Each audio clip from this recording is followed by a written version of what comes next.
I'm so excited really to hear, because you guys are the ones who are in the middle of it. You guys are the ones who've decided to come here, and I'm really keen to hear what it's like, and I suppose a bit about who you are, why you've decided to.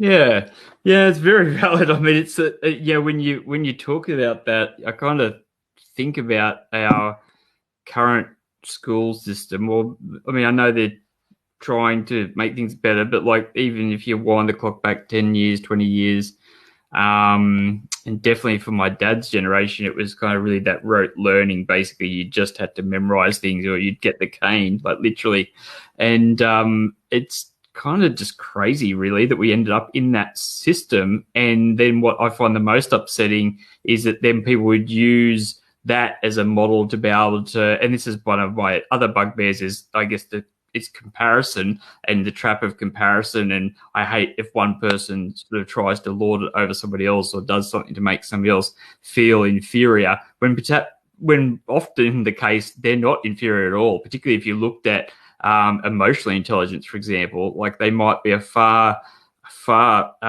more intelligent person emotionally than this other person who's kind of got the piece of paper. And sometimes they've got the piece of paper because their family had an influential standing in the town that they lived in. You know what I mean? Like, it's just ridiculous, I think, when you look at those things. So, yeah, what you're talking about, it's almost like just common sense, right? It's like, okay, well, what's the best way that we could actually equip you with this information? And even my wife and I regularly talk about how, we regret that during school there wasn't more of a focus onto the things you're going to need in your life, like on your people skills and on your conflict resolution. And not that I don't think we're acing it in that department, but nonetheless,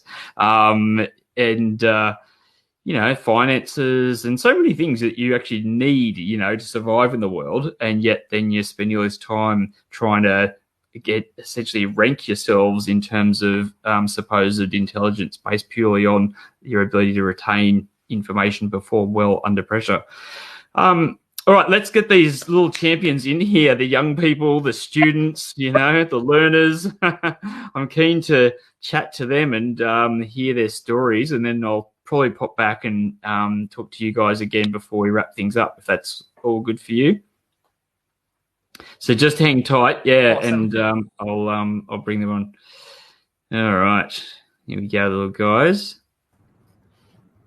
G'day, everyone. Hi. Hey. How you going? Good. Good.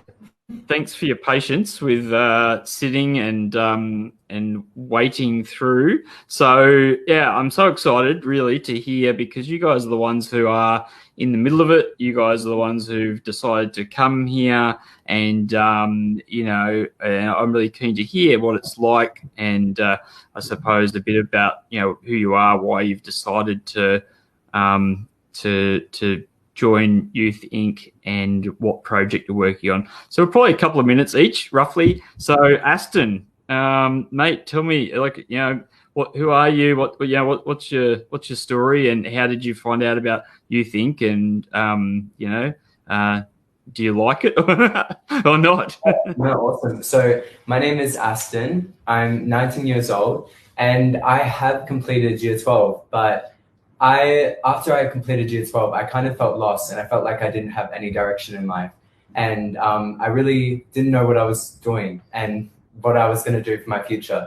And so my friend Tayla actually, she gave me a phone call, and she told me about this place called Youth Inc. I was like, that is insane. There is no way that something that perfect exists. And for the longest time, I was just like, that can't be it. Like, that can't exist. But I was wrong, and it was much better than I could have ever anticipated.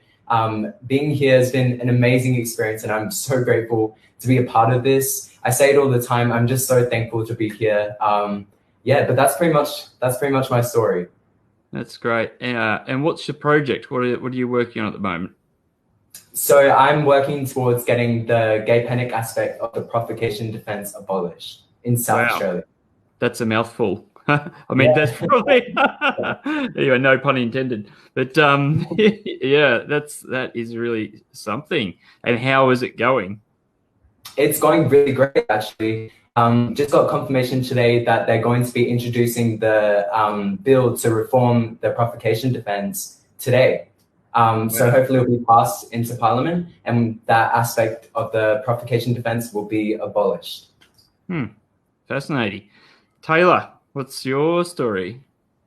Hey, my story is pretty much the same as Aston. So like I came out of school.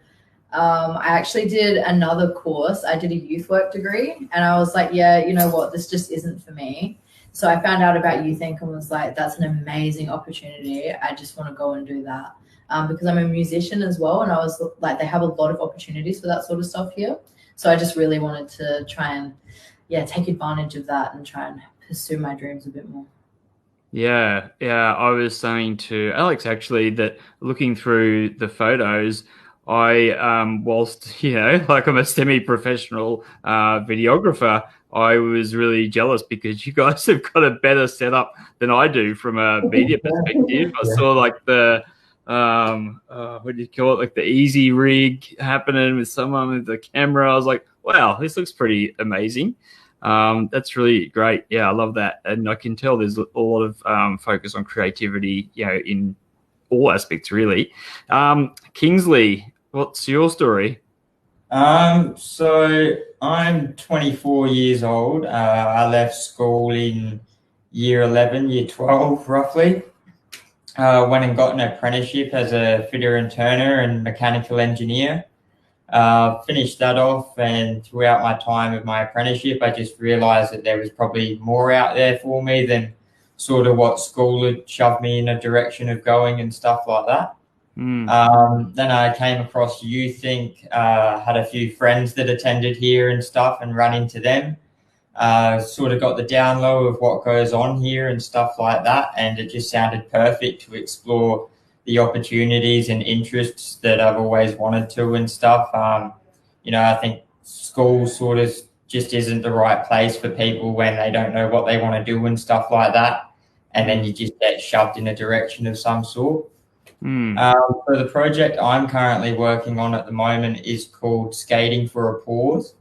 So I'm looking at hosting an exhibition where local artists will contribute artwork pieces of dogs from people experiencing homelessness, and then hopefully put an exhibition together with all of that to host off the artwork pieces and to auction them off, and then put the profits towards homelessness in Australia and up and coming contributing artists as well. Yeah, that's awesome, man. I love that. I think that's a really great initiative. Homelessness is, it's a big issue. I was really naive, and my friends, I will say I'm embarrassed and probably a bit ashamed to admit, but I remember even being at barbecues when I was in my 20s, and we'd talk about homeless people. Like there's really no excuse for it. People like in Australia, there's a system there, but I've learnt through watching some of the things on Vice and what have you that there isn't enough accommodation to go around. Definitely. In my with my particular cause as well, it seems to be that a lot of people that experience homelessness with pets have to then make the decision between keeping their pet and providing for their pet, and then choosing to be homeless or to go to somewhere that may actually be able to provide things, but then not for their pet also. So it can be a tough decision for people when they're in that situation. Yeah, absolutely. Yeah, thanks for sharing, man. Right, Rearna, how are you? Tell us about yourself. So I'm 23. I finished year 12. I went to uni. I finished uni. But then I started working in a call center, and I was like, this isn't for me. Like, I want to do more with my life. So I found out about Youth Inc through Aston, through Tayla, and through pretty much everyone. And then, I just decided to come here and check it out. And I had a talk to Fred, and I really, really liked the sound of it. And it's been way much better than I could ever anticipated. It's been really awesome. Yeah. Yeah, it's great. What's your project? So my project is called Home Free Gifts. What I aim to do is support the homeless and people experiencing homelessness through a curated gift box. So these curated gift boxes are First Moments curated gift boxes. So we give them to people who are moving into a new home, whether it's purchasing or renting a new home. My aim was to help these people out who are experiencing homelessness, and just find ways to help them out. Yeah, that's so good. I love it. Yeah.